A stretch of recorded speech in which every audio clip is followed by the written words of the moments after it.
Modern warfare no longer begins with a soldier pulling a trigger. It begins with data. High above the battlefield, satellites scan the ground.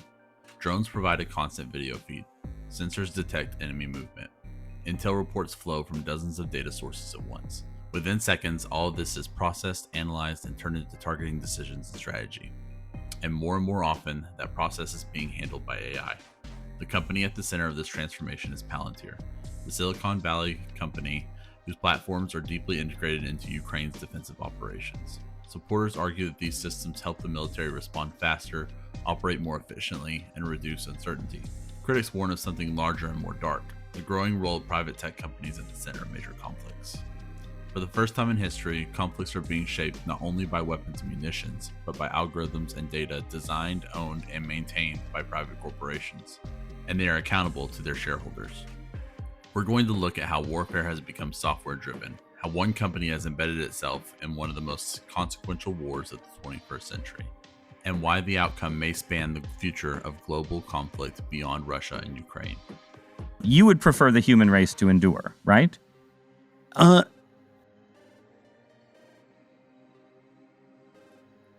Palantir is a publicly traded American data company that I'm sure most of the world has heard of by now.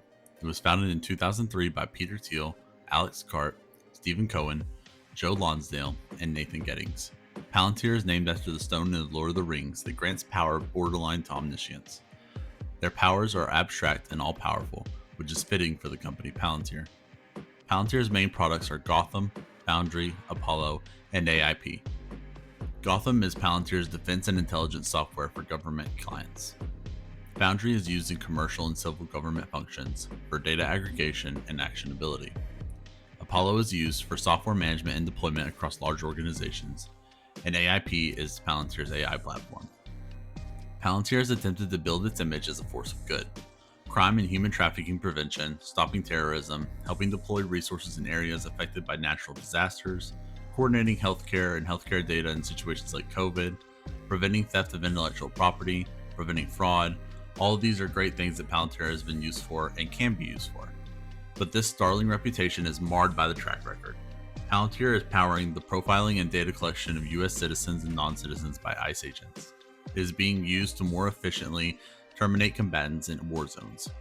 It is being used for domestic surveillance in multiple countries and in some cases predictive policing. It has been misused by corporations and politicians for spying on people. And at the forefront, and probably what you know them for, they are collecting and amassing huge amounts of data on individuals around the world, from political and voting activity, to protests you've attended, to messages you've sent, to who you spend your time with, to your healthcare data, to your work data, to your spending, and everything in between. Palantir's customers include corporations and government entities, including the US military, as well as the governments and militaries of many other countries like England, Denmark, Norway, Germany, France, Netherlands, Canada, Israel, and the topic of discussion today, Ukraine. In June 2022, shortly after Russia's invasion, Alex Karp traveled to Kyiv to meet with Ukrainian President Volodymyr Zelensky and other Ukrainian officials. This meeting, loaded with large promises, would lead to a partnership that would shape the war to the present day.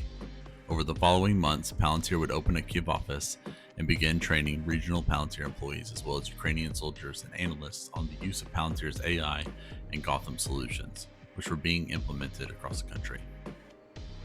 Big claims were backed by big clients, with Palantir providing services for the US military, US Department of Defense, FBI, and many other foreign intelligence agencies. Their credibility was assured. They had even been funded by InQtel, the CIA's venture capitalist arm. Ukraine saw the opportunity to develop and implement the latest military technologies of the modern age in a true David versus Goliath situation. Palantir saw the opportunity to put their AI to the ultimate test and to develop the war machines of the future, not to mention the publicity and eyes this would put on the company and their products. Within a few years, Palantir had embedded itself into every aspect of wartime Ukraine. More than half a dozen Ukrainian agencies are using Palantir software, including the Ministries of Defense, Economy, and Education. Palantir software pulls data from satellites, open source data, drone imaging, and reports from troops on the ground and processes it within Palantir's AI to come up with options for Ukraine's top brass. Palantir's AI is responsible for most of the targeting in the conflict for the Ukrainians, according to Alex Karp. In May of 2023, Palantir and Ukraine's Ministry of Digital Transformation signed a strategic partnership that expanded beyond the battlefield and includes digital governance and reconstruction planning after the conflict has ended.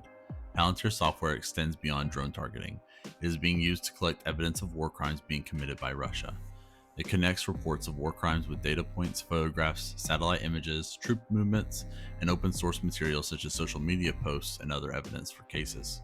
Palantir software is being used to clear landmines and resettle refugees. In March of 2024, Palantir and Ukraine's Ministry of Economy signed a partnership to use AI to accelerate humanitarian demining operations. The goal is to clear mined land and prioritize areas for safe return and reconstruction. Ukraine is the most heavily mined country in the world, with unexploded mines endangering the lives of over 6 million civilians and making farmland unusable. The Ministry of Economy works with Palantir to develop models that determine where demining would have the most impact. The current plan will bring 80% of mined land back into use within 10 years. In October 2025, Ukrainian IT company Nix partnered with Palantir to enable their local teams to deploy Palantir Foundry, among other platforms, for Ukrainian companies and organizations. In January 2026, Ukraine and Palantir launched the Brave One data room. Brave One is the operation by Ukraine to bring more defensive technology into Ukraine's military. The Brave One data room comes from this effort matched with Palantir. The data room will use war data gathered over the past 4 years to test and train AI models for battlefield applications. For now, the focus is on improving autonomous technology to detect and intercept drones. Palantir's Gotham already includes collections of visual and thermal scans of aerial targets, primarily the Iranian kamikaze Shahed drones being utilized by Russia, and will expand as the program matures. Artificial intelligence is becoming a decisive factor on the modern battlefield. Mykola Fedorov, the newly appointed Minister of Defense for Ukraine, said in a statement, "We are grateful to Palantir for its technological partnership in launching the Brave One data room to enable the development of AI-powered technological game changers. The first focus of the data room will be advancing technologies for autonomous detection and interception of aerial threats, a capability that is crucial for Ukraine." And with all of this, Palantir is providing their services free of charge, because Palantir benefits greatly from this conflict. They have the ability to test their software in actual warfare and display their abilities to new customers. They're not the only ones. Microsoft, Amazon, Google, Starlink, and Meta have all assisted with the conflict, from deflecting Russian cyber attacks to migrating the technical infrastructure to the cloud to keeping the country connected with satellite internet. Clearview AI's facial recognition software has reportedly identified over 230,000 Russians on Ukrainian soil.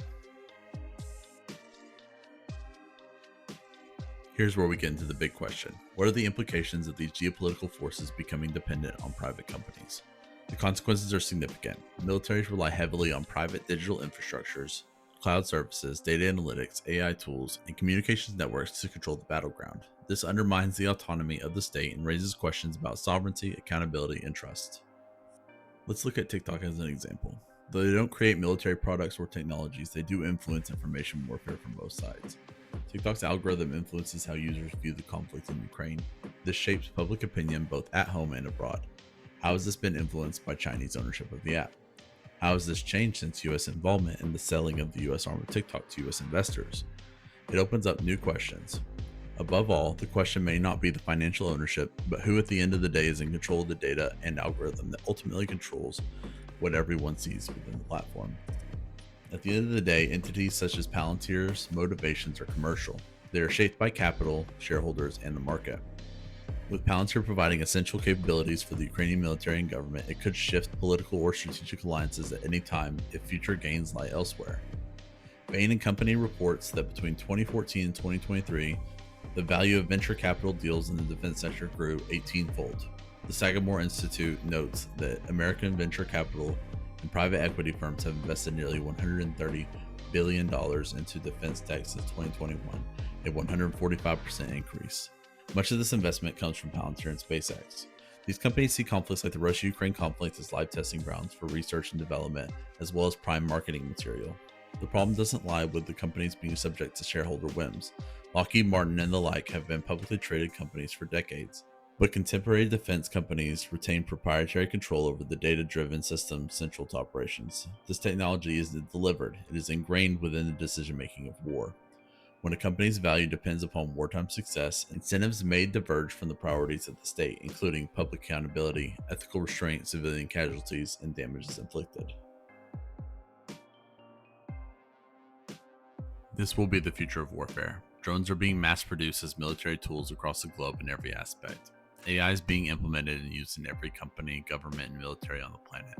The future is shifting even more towards digital reliance, something many could not have guessed would even be possible seeing how reliant we already were on it. Companies willing to move fast and defy legal, ethical, or regulatory norms will find themselves on top.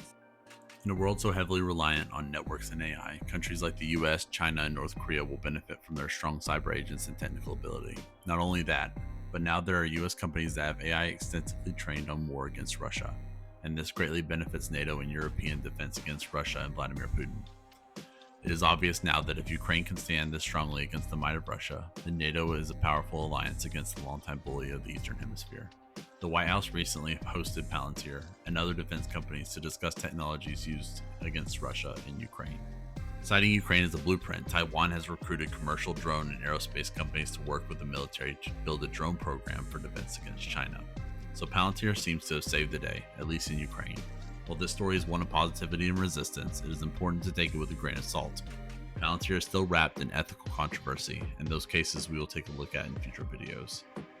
If you liked the video, please click the like button and subscribe for more content like this.